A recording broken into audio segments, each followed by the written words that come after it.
Bismillahirrahmanirrahim.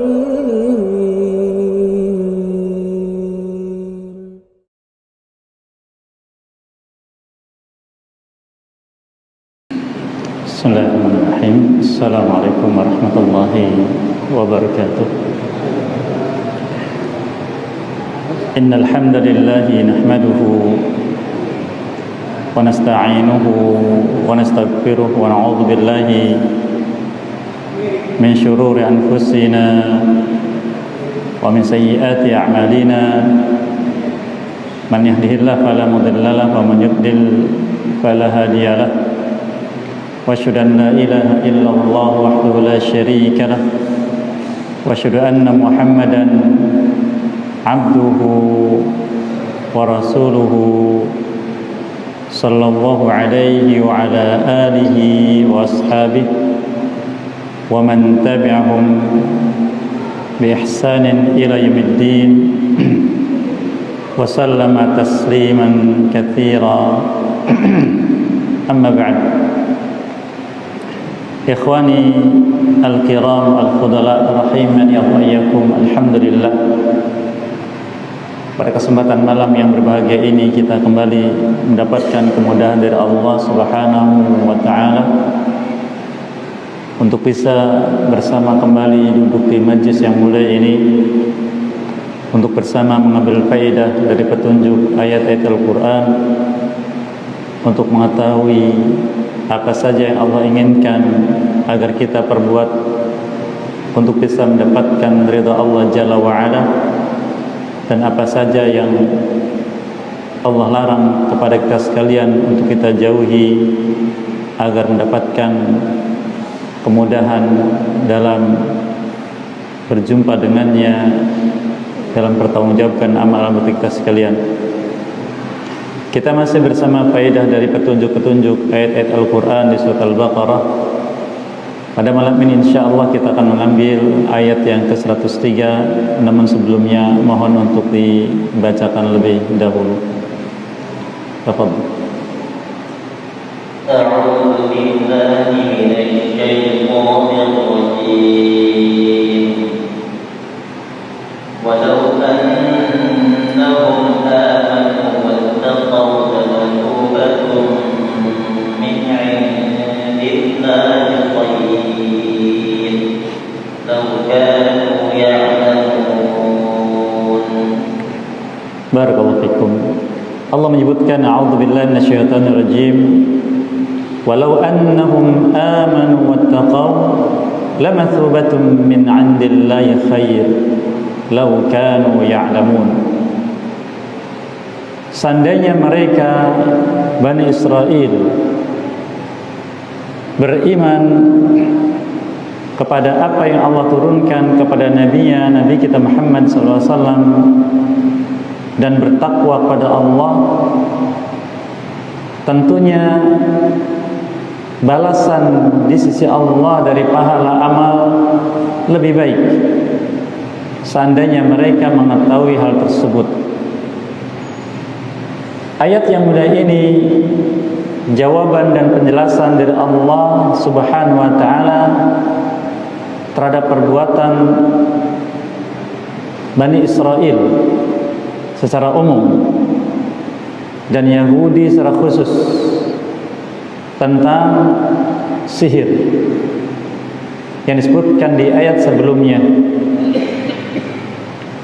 Dan sebagaimana sudah kita dapatkan faedah di ayat sebelumnya, penjelasan bahwa Bani Israel mereka beriman terhadap sihir dan tauhid,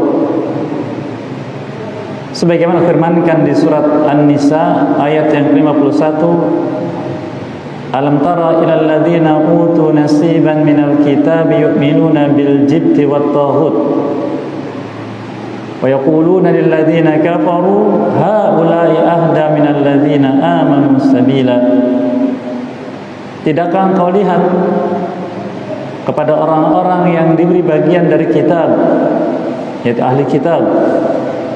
Mereka beriman terhadap al-jibti dan taghut. Al-jibti yaitu sihir, at-taghut yaitu syaitan, atau segala sesuatu yang disembah selain daripada Allah Azza wa Jalla. Ini keterangan dari Allah Subhanahu wa taala tentang mereka.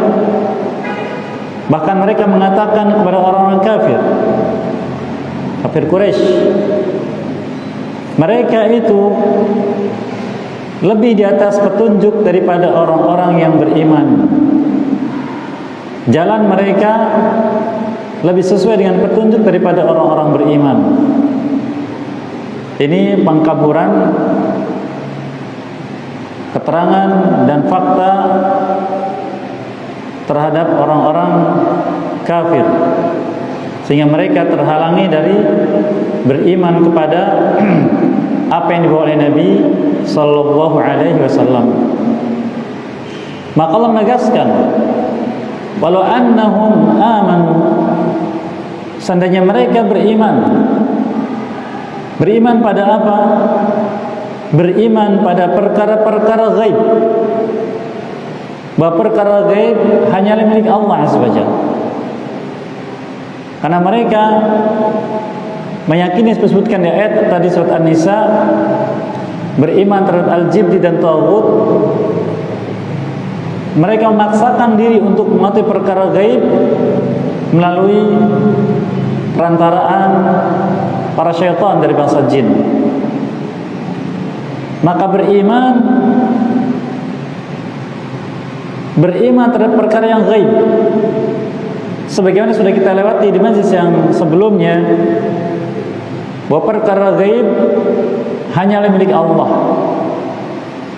Oleh karena Allah Azza wa Jalla di awal Al-Baqarah sudah menjelaskan tentang di antara fungsi kitab Allah, yaitu menjelaskan dan menunjuki manusia untuk beriman terhadap perkara gaib. Allah firmankan, "Dzalikal kitabu la raiba fi hudan lil muttaqin." Itulah kitab di antara Al-Qur'an ini yang tidak ada keraguan sedikit pun akan kebenaran dari penjelasan yang ada di dalamnya, petunjuk yang disampaikan di dalamnya. Apa fungsinya? Huda, yang menunjuki manusia untuk bertakwa. Maka ketakwaan seorang disebutkan dasarnya yang merupakan ciri utama. Allah katakan alladzina yu'minuna bil ghaib, itu orang-orang yang beriman terhadap yang ghaib. Barakallahu fiik. Beriman terhadap perkara-perkara yang ghaib. Dan Allah jelaskan di surat Al-Jin bahwa perkara yang gaib hanya Allah yang tahu, selainnya tidak memiliki ilmu tersebut. Sebagaimana firmankan di surat Al-Jin di ayat yang ke-26 dan 27, Allah firmankan, "Alimul ghaibi fala yudhiru 'ala ghaibihi ahada illa man irtada min rasul." Dialah Allah, zat yang mengetahui perkara gaib, dan tidak ada dan tidak menampakkan perkara gaibnya ini kepada siapapun, kepada seorang pun, kecuali orang tersebut diridhai oleh Allah dan dia adalah seorang rasul. Jadi kalau ada orang bicara masalah gaib, apapun gaib tersebut, kalau dia bukan seorang rasul, maka dusta. Dan Allah Azza wa Jalla sudah menjelaskan bahwa kunci perkara gaib ada pada 5 perkara. Dan kunci itu ada pada Allah Subhanahu wa taala.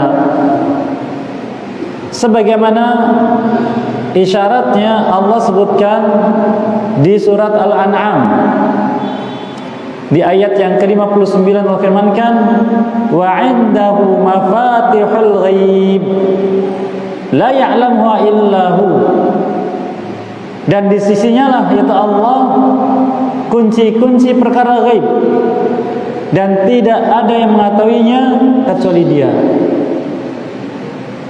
Kunci-kuncinya 5 perkara dijelaskan oleh Allah Azza wa Jalla di akhir surat Luqman. Maka 5 perkara ini adalah ghaib, yang barang siapa mendakwakan pengetahuannya selain daripada Allah, maka dia kufur. Dan barang siapa membenarkan bahwa orang tersebut mengetahuinya, maka dia telah berbuat syirik, karena mengakui ada zat yang mengetahui perkara gaib selain daripada Allah Subhanahu wa taala. Allah Ta'ala firmankan di akhir surat Luqman, "Innallaha 'indahu 'ilmus sa'ah wa yunazzilul ghaits wa ya'lamu ma fil arham wa ma tadri nafsun madza taksibu ghadan wa ma tadri nafsun bi ayyi ardin tamut innallaha 'alimun khabir." Sesungguhnya Allah di sisinya lah perkara-perkara berikut. Yang pertama, ilmu tentang hari kiamat. Ilmu tentang hari kiamat. Maka kapan terjadi hari kiamat? Tepatnya bukan permainan tebakan seperti yang pernah dilakukan oleh orang-orang terdahulu. Mereka menebak-nebak, tidak bisa. Dengan cara apapun tidak bisa. Nabi sendiri ketika ditanya oleh malaikat Jibril alaihissalam dalam hadis Jibril, dikatakan akhbirni mata sa'ah, beritakan padaku kapan terjadi kiamat. Apa kata beliau? Beliau Rasul. Ya Allah katakan di surat Al-Jin, illa man irtadha min rasul, kecuali orang yang Allah ridhai dan dia Rasul. Apa kata beliau? Mal mas'ulu anha bi'a'lami minas sa'il. Tidaklah yang ditanya ini lebih tahu dari yang bertanya. Artinya sama-sama tidak tahu, padahal keduanya Rasul. Karena ilmu ini khusus diberitakan khusus dimiliki oleh Allah saja. Innallaha 'indahu 'ilmus sa'ah. Sesungguhnya Allah di sisinya lah kapan terjadi hari kiamat. Ini yang pertama. Maka dari pengetahuan ini kita tidak boleh menyentuh masalah ini sama sekali. Main-main atau serius tidak boleh. Sehingga kalau ada orang memberitakan dahulu memberitakan hari kiamat akan terjadi pada tahun berapa? Yang masih ingat tahun berapa?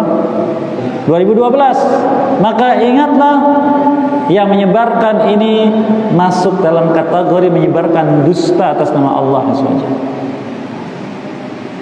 Yang mencetuskannya dia menandingi Allah SWT. Yang membenarkannya berarti mengangkat sekutu bagi Allah SWT. Bukan perkara sepele. Yang kedua, wa yunazzilul ghaits, dan dialah yang menurunkan hujan. Hujan ini hanya Allah yang mengatur. Kapan turun, di mana turun, bagaimana turun, apakah dia turun sebagai rahmat atau sebagai azab. Oleh karena Nabi kita SAW terkait dengan hujan memberikan petunjuk khusus. Memberikan petunjuk khusus. Yang pertama, tidak boleh mengingatkan hujan dengan apapun, walau dengan perkiraan, tidak boleh. Beliau katakan seperti yang disebutkan oleh orang Arab Zahiliyah, mengatakan mutirna binau kadza, kami mendapatkan hujan ini karena adanya bintang ini dan bintang ini. Nau yaitu tempat munculnya bulan.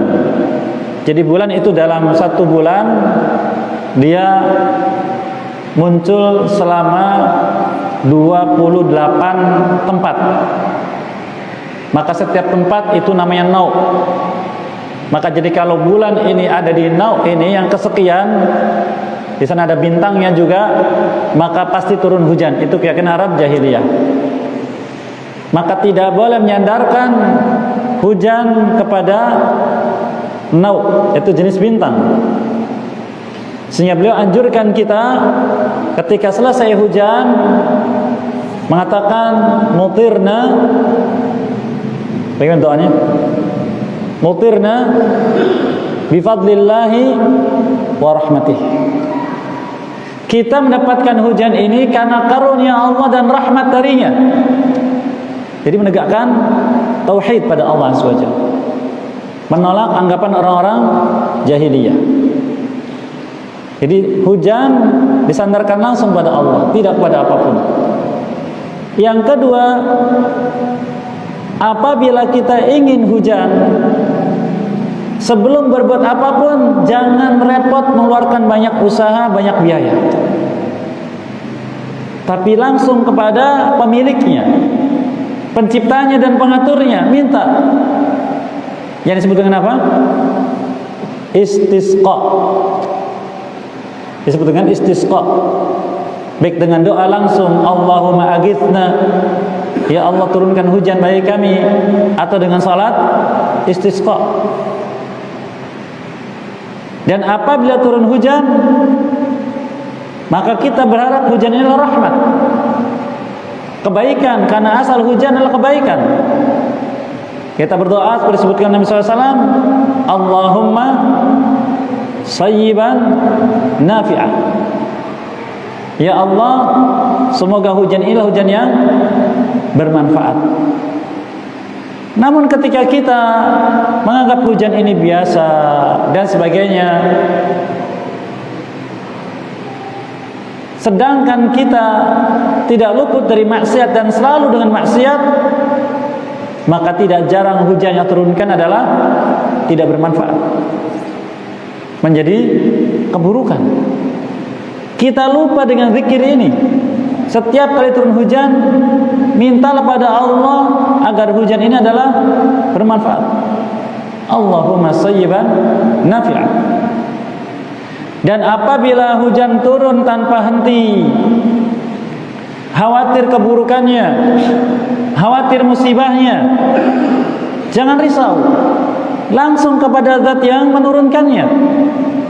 Seperti ketika Nabi SAW salat Jumat, ketika beliau khutbah, datang seorang badui mengatakan, ya Rasulullah, celaka kita semua, binasa hewan ternak dan sebagainya. Ada apa? Tidak turun hujan dalam waktu lama. Beliau langsung mengangkat tangan mengatakan, Allahumma aghithna, ya Allah turunkan hujan. Allah turunkan hujan. Di Jumat berikutnya datang lagi mengucapkan kata yang sama. Ada apa? Hujan tidak berhenti-berhenti, kami takut celaka. Beliau pun mengatakan, Allahumma hawalaina wala alaina, ya Allah jadikan hujan ini ada di sekitar kami, di samping-samping kami, dan jangan di atas kami sebagai musibah. Minta kepada Allah SWT, karena yang menentukan hujan Allah SWT. Maka berapa banyak manusia berusaha untuk menurunkan hujan, melihat awan dengan menebarkan zat-zat tertentu yang dituju tempat A, turunnya di mana? Tempat B. Tidak sesuai dengan prediksi, karena tidak minta kepada yang mengaturnya. Minta, bukan tidak boleh usaha, tapi usaha yang tidak menyelesaikan syariat. Ini tentang hujan. Namun ketika akidah ini tidak tertanam, maka akhirnya meyakini ada orang mampu menurunkan hujan, menghentikan hujan, mengatur hujan. Nah, ini masuk dalam kategori sihir. Dalam kategori sihir. Walau dengan kamuflase zikir-zikir tertentu, bacaan-bacaan tertentu, ritual-ritual tertentu, ayat yang menjelaskan wa yunazzilul ghaits, yang menurunkan hujan adalah Allah. Dan Nabi kita SAW telah menyebutkan sunnah bagi kita sekalian, apa yang kita ucapkan dan apa yang kita yakini ketika terkait dengan hujan. Ini yang perlu kita ketahui, dan setiap muslim harus tahu dan yakin. Yang ketiga, wa ya'lamu ma fil arham, dan hanya Allah yang tahu tentang keadaan janin di rahim ibunya. tentang nasibnya, tentang berapa lama hidupnya, tentang anak ini sukses atau sengsara, tentang semua terkait dengan anak itu nanti setelah hidupnya. Namun ketika tidak meyakini hal tersebut, maka manusia kembali kepada keyakinan sebelumnya, yaitu meyakini bahwa janin ketika lahir dikaitkan dengan sesuatu, mulia dan tidaknya, tanggal lahirnya, bulan lahirnya, tahun lahirnya, terus apa lagi itu, bintangnya apa, terus sionya apa, dikait-kaitkan. Tidak ada. Allah sudah tentukan sebagai disebutkan oleh Nabi SAW hadis Ibnu Mas'ud, apabila janin sudah sampai pada hari 40 yang ketiga, yaitu 4 bulan, kata beliau, yursalu ilaihil malak, diutus pada janin itu seorang malaikat bikatbi, untuk mencatat takdirnya, rizkihi wa amalihi wa ajalihi wa syaqiyun aw sa'id. Ditetapkan rizkinya, ditetapkan amalnya, ditetapkan ajalnya, ditetapkan apakah dia ahli neraka atau ahli surga. Bahkan sudah selesai, tidak ada, tidak terkait dengan apapun, sudah ditetapkan semua takdirnya ketika usia 4 bulan. Katakan wa ya'lamu ma fil arham. Namun kemudian mitos-mitos keluar, kalau bayi itu lahir kemudian lehernya dililit khusus, berarti bayi ini begini, maka diadakan acara demikian. Kalau bayi itu lahir pada hari ini, kemudian apa itu istilahnya? Ada lagi, ada pon itu. Nah, nanti nasibnya begini dan begini, tidak ada. Semuanya sudah Allah tetapkan. Kemudian yang keempat, wa ma tadri nafsun bi ayyi ardin tamut. Setiap jiwa tidak wa ma tadri nafsun madza taksibu ghadan. Setiap jiwa tidak tahu apa yang akan dia perbuat besok hari. Manusia bisa berencana kegiatan besok hari, tapi kejadian yang nyata sudah Allah tentukan. Nasib seseorang yang akan datang. Kemudian yang kelima, wa matarri nafsun bi ayyi ardin tamut, dan setiap jiwa tidak tahu di tempat mana dia mati. Kata sebagian ulama, seseorang akan pergi ke suatu tempat karena satu dari dua alasan. Alasan rizki atau alasan ajal. Seperti yang berita sedang ramai sekarang. Berita apa itu? Kematian seseorang, semoga merahmati beliau dan memberikan kesabaran pada keluarganya dan pahala yang besar. Datangnya dari negeri kita ke negeri tersebut, tujuannya apa? Tujuan duniawi. Tapi ternyata Allah sudah menentukan ajalnya di tempat tersebut. Maka ini menjadi pelajaran untuk kita sekalian, bahwa perginya kita dari satu tempat ke tempat lain mungkin karena rezekinya, mungkin karena ajalnya. Sehingga harus senantiasa yakin, beriman pada Allah Azza wa Jalla. Dan 5 perkara ini tidak boleh disentuh sama sekali. Maka Allah Azza wa Jalla menegaskan sebagai jawaban bagi Bani Israel, dan ini pun jawaban untuk kita semua. Walau annahum amanu, seandainya mereka beriman kepada Allah Azza wa Jalla, tentang haknya Allah Azza wa Jalla, bahwa perkara gaib semuanya di sisi Allah Azza wa Jalla. Manusia tidak bisa apapun, tidak punya peran apapun. Maka ketika perkara gaib itu di sisi Allah dan terkait dengan kehidupan manusia, terkait dengan rizkinya, terkait dengan amalnya, terkait dengan ajalnya, maka sikap yang dituntut dari kita yang pertama adalah beriman akan ketetapan Allah yang sedang kita hadapi sekarang. Beriman bahwa ini sudah Allah tentukan sebelum saya lahir. dan saya tidak bisa mengelak.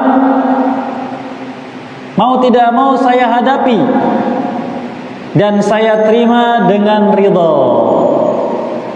Ridha menerimanya tanpa keluh kesah, tanpa beban, walaupun berat, walaupun sulit, walaupun ridha. Kata Nabi SAW, faman radiya falau ridha. Barang siapa ridha dengan ketetapan Allah tersebut, maka Allah akan ridha padanya. Yang ketiga, menjalaninya dengan sabar dan tawakal. Sabar menjalani takdir yang didapat. Tawakal mencari solusi. Jadi jalani takdir dengan sabar. Maka sebagaimana kita sabar ketika mendapatkan nikmat, merasakannya, demikian juga kita sabar ketika kehilangan nikmat.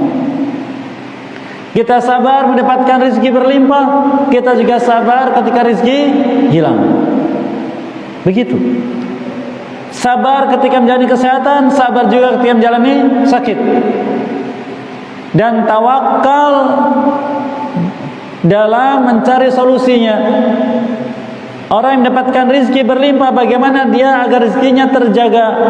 Maka dia bertawakal, berusaha dengan diinvestasikan, dengan dibelikan tanah, dengan dibelikan ini agar terjaga, dengan dikembangkan usaha.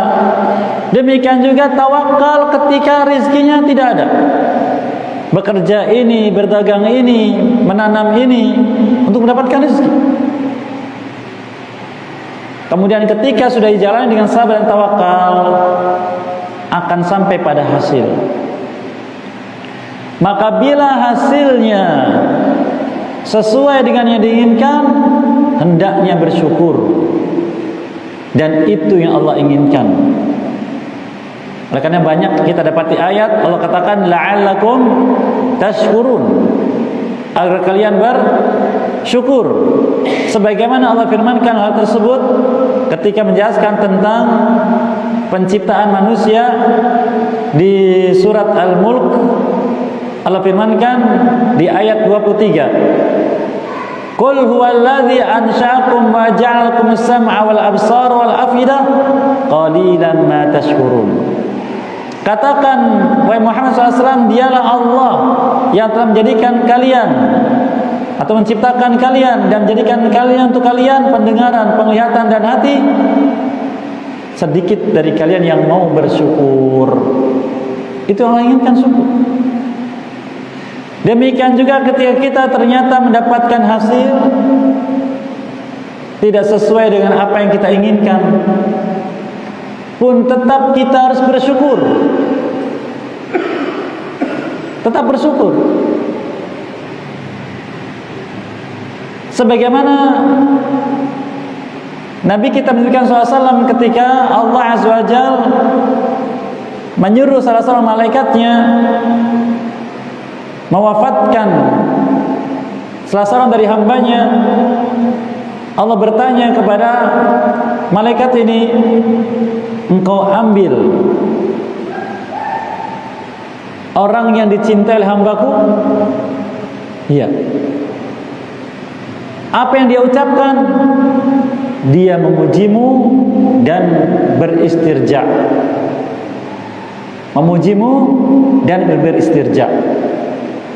Dia mengucapkan inna lillahi wa inna ilaihi raji'un. Kemudian alhamdulillahi ala kulli hal.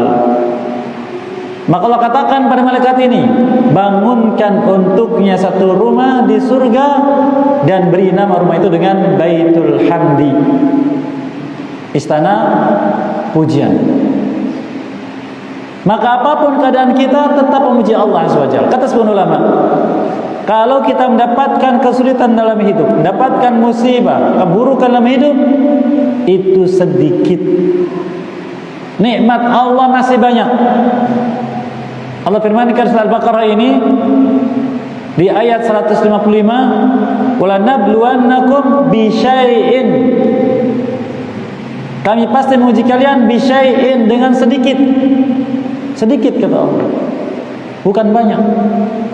Oleh karena kata para ulama, agar kita tetap terhibur walaupun dapatkan musibah, ingatlah bahwa nikmat Allah masih banyak. Kita hidup dalam keadaan selamat, aman, rizki berlimpah, makanan cukup, dan sebagainya. Masih banyak. Ini baru sedikit. Ini gambaran. Maka inilah sikap yang harus kita lakukan sebagai wujud iman kita kepada Allah Azza wa Jalla, dan agar tidak berpaling kepada makhluk sampai pada keyakinan bahwa makhluk ini memiliki kemampuan gaib, bisa begini dan bisa begitu, memberikan manfaat atau mencegah madarat. Tidak.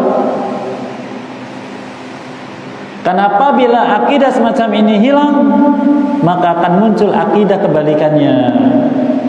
Maka jangan aneh kalau akidah ini luput dari seorang, akan meyakini adanya benda-benda pembawa keberuntungan atau benda-benda pencegah dari keburukan.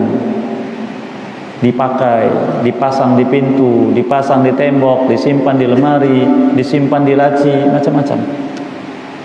Baik untuk mendapatkan manfaat, keberuntungan, atau untuk menolak bala. Yang demikian tidak ada. Bahkan Nabi SAW ketika mendapati seorang sahabat yang memakai gelang yang terbuat dari satu jenis besi sufur, mungkin semacam perunggu, beliau bertanya, "Ma hadhihi?" Apa yang kau pakai itu? Bukan beliau tidak tahu gelang itu, bukan tidak tahu. Tahu. Ini gelang jenis tertentu yang diyakini oleh orang Arab jahiliyah, keyakinan mencegah penyakit yang menimpa urat tangan. Tapi metode beliau memberikan pelajaran dengan bertanya. Ini metode pengingkaran yang bagus kata ulama. Ma hadhihi? Apa ini? Karena bisa jadi orang pakai gelang tidak ada keyakinan, bisa jadi. Sehingga tidak boleh kita suudzon. Contohnya ada dari kita dulu waktu musim apa itu? Batu akik, ya kan? Batu akik itu setiap jenisnya ada keyakinannya. Dari intan, berlian, merah delima, fairuz, macam-macam ada keyakinannya. Tapi ada orang makan tanpa keyakinan karena dihias, berhiasan, karena batu yang mahal. Maka metode yang bertanya, apa yang kau pakai ini? Dia mengatakan, minal wahina. Aku pakai ini dari wahina, yaitu penyakit yang menimpa urat tangan. Apa kata beliau? Inzi'ha, lepas. Fa inna law mitta wa hiya 'alaik ma aflahta abada. Sebab apabila engkau mati dan benda itu masih melingkar di tanganmu, engkau tidak akan pernah beruntung sama sekali. Artinya merugi dalam kecelakaan. Mengikat keyakinan dengan benda, sehingga sebab itu bukan sesuatu yang dipakai, yang diyakini, bukan. Tapi sebab itu sesuatu yang diminta kepada Allah dan dijalani. Apakah diminum sebagai obat atau dibalurkan sebagai olesan dan semisalnya. Bukan sesuatu yang dipakai, yang diyakini. Sehingga kalau pakai ini saya tenang, nyaman, karena pasti manfaat. Kalau saya tidak pakai, saya gelisah, khawatir nanti bagaimana kalau begini, kalau begitu. Maka apa kata Nabi SAW? Man ta'allaqa syai'an wukila ilaih. Barang siapa memakai sesuatu yang dilingkarkan, maka nasibnya diwakilkan kepada benda tersebut.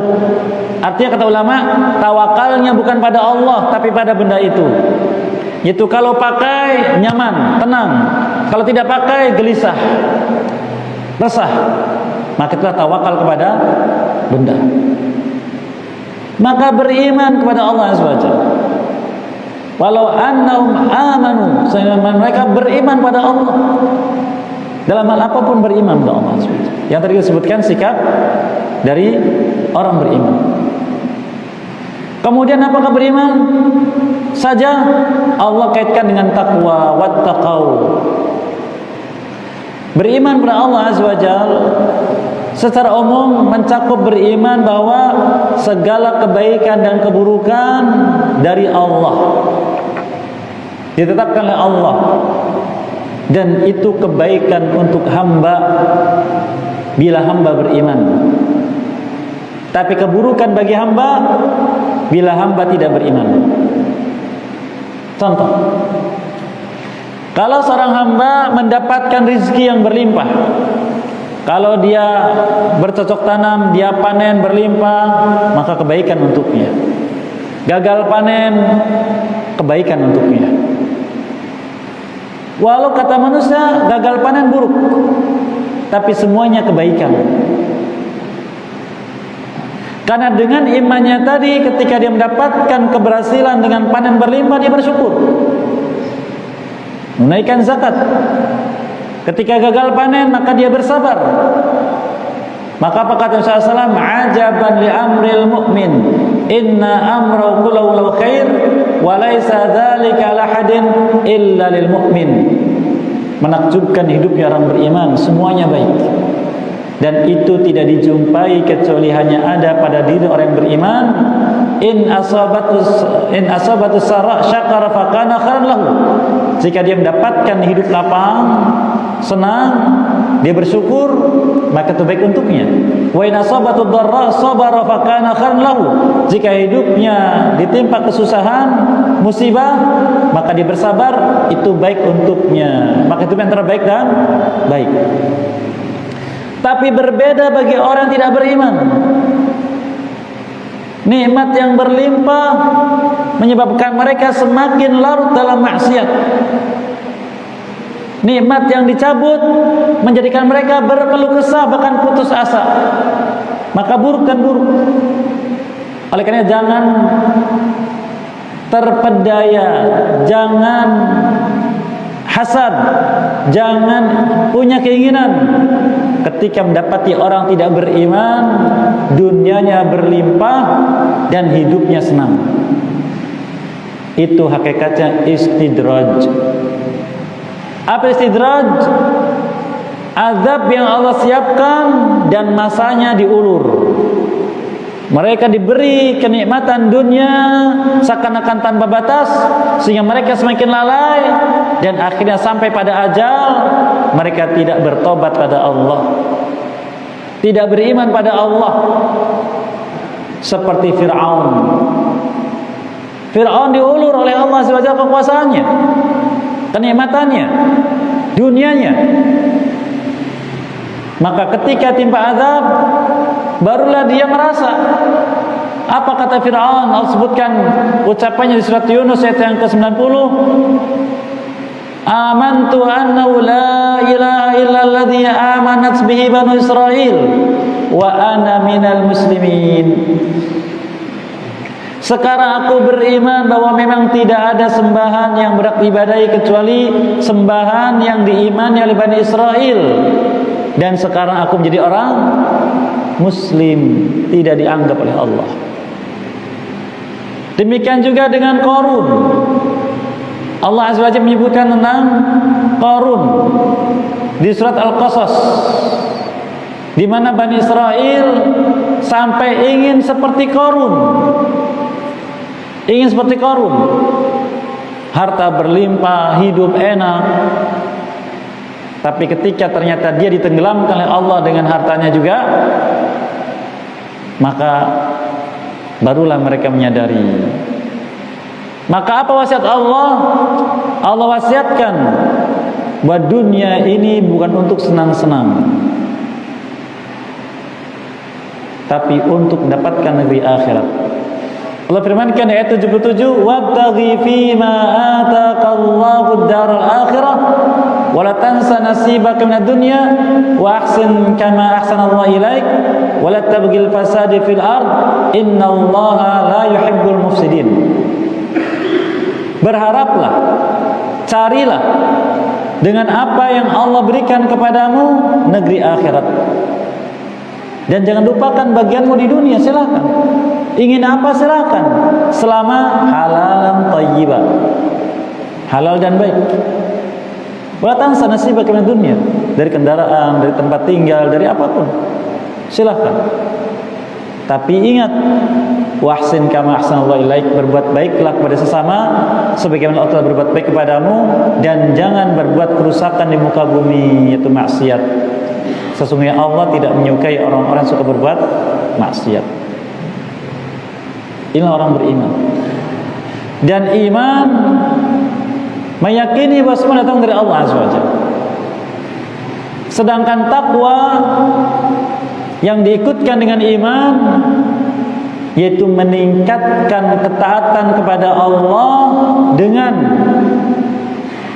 melaksanakan apa yang Allah suka dan meninggalkan apa yang Allah larang, apa yang Allah benci. Itulah takwa. Oleh karena orang beriman bertingkat, dan orang yang sampai pada kadar takwa adalah mereka yang sampai pada tingkat as-sabiqun. Seperti sudah kita dapatkan faedahnya di surat Fatir. Katakan, "Tsumma awratnal kitaba alladziina istafayna min ibadina, wa minhum dzalimun li nafsihi, wa minhum muqtasid, wa minhum sabiqun bil khairat biidznillah." Kemudian kami wariskan Al-Quran ini kepada hamba-hamba kami pilih, tapi di antara mereka ada dzalimun li nafsihi, beriman tapi dzalimun li nafsihi. Perintahnya masih ditinggalkan, larangannya masih dilanggar, beriman dia. Wa minhum muqtasid, ada muqtasid, merasa cukup dengan amal wajibnya saja dan akan meninggalkan yang haram. Tapi wa minhum sabiqun bil khairat, di antara mereka ada yang bersegera dalam kebaikan. Maka itulah orang bertakwa. Yang jarangnya tinggalkan, yang diperintahkan yang baiknya bersegera untuk dikerjakan. Bertakwa pada Allah SWT. Dan apa yang mendasari mereka? Yang mendasari mereka adalah rasa takut kepada Allah setelah beriman dan yakin akan kembali padanya. Hal ini sebagaimana Allah Ta'ala firmankan di surat Al-Mu'minun. Di surat Al-Mu'minun di ayat yang ke-57 sampai 61. Allah firmankan, "Innal ladzina hum min khasyati rabbihim musyfiqun." Sesungguhnya orang-orang yang beriman itu yang sampai pada tingkat takwa adalah min khasyati rabbihim, dari rasa takut kepada Tuhan mereka dalam hatinya karena iman. Musyfiqun, nampak rasa takutnya dalam amalnya. Ini takutnya bukan dalam hati, tapi amalnya juga. Dengan apa itu? Dengan melaksanakan perintah dan menjauhi larangannya. Walladzina hum bi ayati rabbihim yu'minun, dan mereka adalah orang-orang yang beriman pada ayat-ayat Tuhan mereka. Walladzina hum bi rabbihim la yusyrikun, dan mereka adalah orang-orang yang tidak berbuat syirik pada Tuhan mereka Allah. Walladzina yu'tuna ma ataw wa qulubuhum wajilah annahum ila rabbihim raji'un, dan mereka lah orang-orang yang memberi, berbagi kepada sesama dengan sesuatu yang Allah berikan pada mereka, sedangkan mereka senantiasa takut kepada Allah. Kenapa takut? Annahum ila rabbihim raji'un, karena mereka yakin pasti suatu saat akan kembali pada Tuhan mereka. Kita semua pasti akan mati, akan kembali. Kalau tidak begini keadaan saya, maka entah apa yang akan didapat. Maka yang seperti itu kata Allah, ulaika yusari'una fil khairat wa hum la sabiqun. Itu orang-orang yang bersegera dalam kebaikan, dan mereka lah orang sampai pada derajat sabiqun.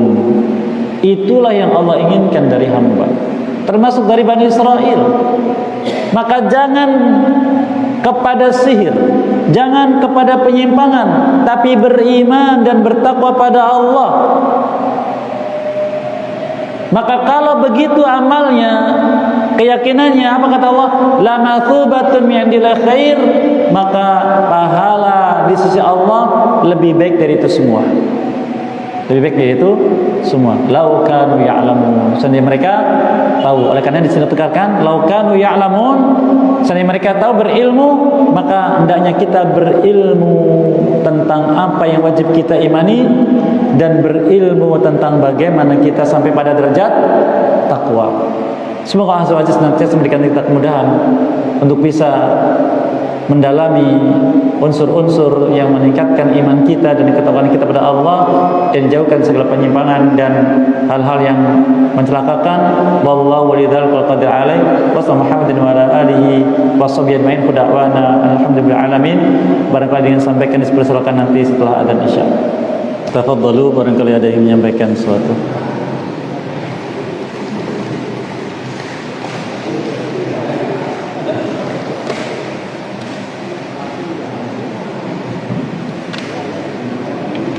Assalamualaikum warahmatullahi wabarakatuh. Waalaikumsalam. Tafadhal. Kita sudah sama mengetahui bahwasanya barang siapa yang melakukan pekerjaan harus mengucapkan mengawali basmalah. Tanpa basmalah akan terputus dari rahmat Allah. Yang saya tanyakan adalah surat At-Taubah, pengampunan. Kenapa tidak diawali dengan Bismillahirrahmanirrahim? Apa hikmahnya dan pelajarannya yang kita dapatkan tanpa Bismillahirrahmanirrahim pada surat At-Taubah?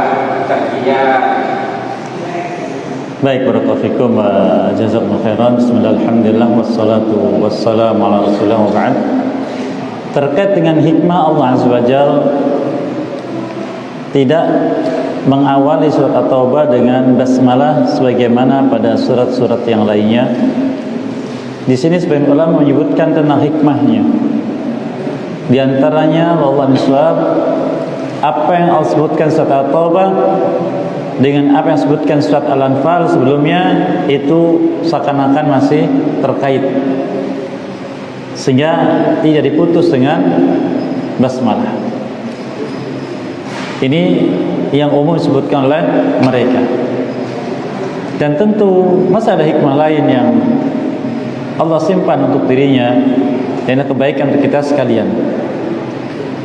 Dan apa yang tidak kita dapatkan tentang hal tersebut, maka adalah kita tidak mencari-cari atau mentakwilnya. Karena sebagian disebutkan sebagian ulama, apabila kita mendapatkan satu perasaan ganjil tentang suatu syariat yang ternyata kita tidak mendapatinya sesuatu yang bisa mengobati kita, maka yang pertama tanyakan kepada ahli ilmu. Allah firmankan fas'alu ahla dzikri in kuntum la ta'lamun. Yang kedua, kembali pada diri kita bahwa apapun yang datang dari Allah adalah kebaikan. Walaupun saya tidak bisa menjangkau secara kemampuan saya, dan beriman. Sebagaimana hal itu Allah Ta'ala ajarkan di awal surat Al-Imran ketika menyebutkan tentang sifat-sifatnya atau ayat-ayat yang mutasyabihat. Allah katakan bagaimana sikap orang yang beriman. Allah sebutkan ayat yang ke-7, warrasikhuna fil ilmi yaquluna amanna bihi kullun min indi rabbina. Dan orang-orang yang dalam ilmunya, mereka mengatakan kami beriman dengan itu semua karena semuanya datang dari sisi Tuhan kami, maka kami beriman. Kami faham, tidak kami faham, kami jumpai, tidak kami jumpai, kalau itu datang dari Allah kami beriman. Oleh karena ulama mencoba memahamkan pada kita. Dan di antara yang mereka sebutkan adalah tentang kaitannya hikmah Allah Azza wa Jalla surat At-Taubah tidak disebutkan dengan basmalah karena secara isi masih ada keterkaitan dengan surat sebelumnya itu Al-Anfal. Sehingga apabila kita membaca surat At-Taubah maka cukup memulai dengan isti'adzah. Wallahu a'lam bishawab. Fadhal.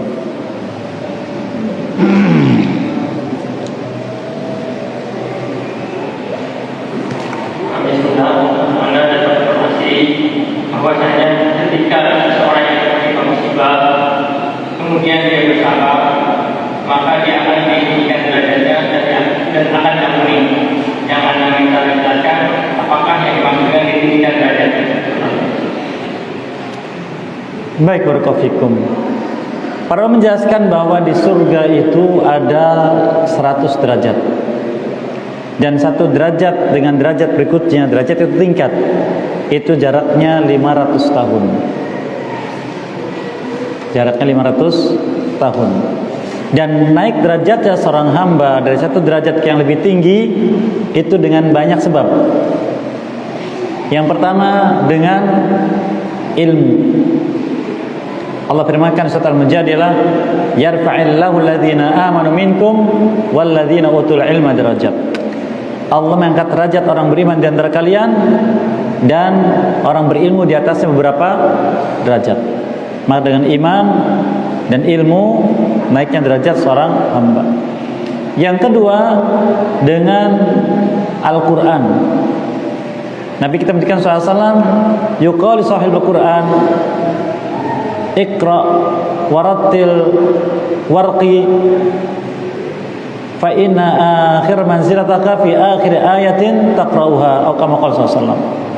Bacalah, naiklah. Ya, bacalah dan naiklah. Dengan tartil, bacalah dengan tartil. Karena akhir derajatmu nanti adalah di akhir ayat yang kau baca. Kemudian juga tingginya derajat dicapai dengan akhlak yang mulia. Nabi kita bersabda SAW sebutkan innal abda la yablughu darajata as-shaim al-qaim bi husni khuluqihi wa innahu la dha'iful ibadah. Seorang hamba akan mencapai derajat yang sama dengan orang yang banyak siam dan banyak salatnya dengan akhlak mulianya, padahal dia ibadahnya lemah, sedikit ibadahnya, hanya wajib saja. Maka naik derajatnya. Dan masih banyak lagi. Dan diantaranya juga dengan sabar secara khusus. Walaupun sabar masuk dalam kategori akhlak yang mulia, tapi di sini disebutkan sabar secara khusus, dia meninggikan derajat di sisi Allah Azza wa Jalla. Jadi derajat di surga. Wallahu a'lam.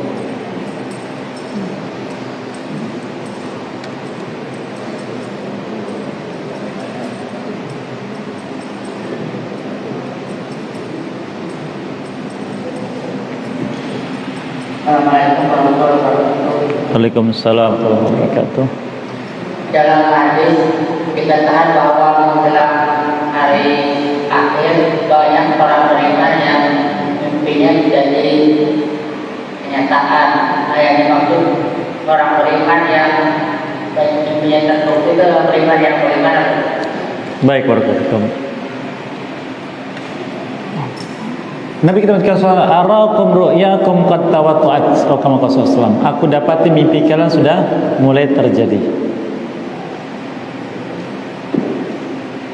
Wa ru'yatul mu'min juz'un min arba'a isrina nubuwah atau kama qala sallallahu. Dan mimpinya orang beriman itu 1/24 dari kenabian. Terjadi. Orang beriman yang bagaimana? Yaitu orang beriman yang sidqun fi imanihi. Ada ketulusan dan kejujuran dalam imannya. Bukan karena pengaruh teman, bukan karena pengaruh dunia, bukan karena apapun. Tulus dari hatinya, memang saya meyakini ini. Sehingga dia tidak goyah dengan terpaan ancaman apapun, tulus mengikuti petunjuk Allah Subhanahu wa taala. Itu yang disebut orang beriman yang dimaksudkan di sini. Dan Allah Azza wa Jalla memuji orang yang punya iman seperti itu. Allah firmankan di surat Az-Zumar tentang hal tersebut di ayat yang ke 33, walladzi jaa'a bisidqi wa saddaqa bihi ulaika humul muttaqun. Lahum ma yasha'una 'inda rabbihim dzalika jazaa'ul muhsinin. Dan orang yang datang dengan as-sidqu, Al-Qur'an, wa saddaqa bihi, dan beriman terhadapnya, membenarkannya karena ketulusan dan kejujurannya, itulah orang-orang yang bertakwa. Lalu bagaimana contoh gambaran orang yang masuk dalam kategori sidqu fi imanihi? Sidqun fi imanihi, ketulusan, kejujuran dalam imannya. Allah Azza wa Jalla memberikan contoh tentang orang-orang yang sudah sampai pada derajat seperti itu, yaitu golongan muhajirin. Golongan muhajirin. Allah firmankan di surat Al-Hasyr ayat yang ke-8, lil fuqara'il muhajirin alladzina ukhriju min diyarihim wa amwalihim yabtaghuna fadlan minallahi wa ridwana wa yansuruna Allah wa rasulahu ulaika humus shadiqun. Bagi orang-orang fakir yang mereka berhijrah karena diusir dari negeri-negeri mereka tinggal, dan harta-harta mereka yang mereka miliki mereka tinggalkan juga. Mereka melakukan itu, berhijrah. Mengapa? Pertama, yabtaghuna fadlan minallah, berharap karunia dari Allah. Waridwana, berharap ridha dari Allah. Wa yansuruna Allah wa rasulah, melakukannya karena menolong Allah dan Rasulnya. Ini 3 perkara. Berharap karunia, berharap ridha Allah, dan dalam rangka menolong Allah dan Rasulnya. Apa kata Allah? Ulaika humus shadiqun, itulah orang-orang yang jujur dalam imannya. Demikian, wallahu a'lam. Demikian barangkali, mohon maaf atas kesalahan dan kekurangan. Semoga maafkan semua dan apa yang semua diberkahi dan dimudahkan bisa mengamalkannya, dan semoga kita jadikan istiqomah di atas iman sampai berjumpa dengannya dengan dalam keadaan tetap demikian, dan diampuni dosa-dosa kita dan kesalahan kita semuanya. Wallahu waliyul qadri alaih. Wassalamu Muhammadin wa ala alihi wa sahbihi ajma'in, wa akhiru da'wana alhamdulillahi alamin. Subhanakallahumma wa bihamdika asyhadu an la ilaha illa anta astaghfiruka wa atubu ilaik. Assalamualaikum warahmatullahi wabarakatuh.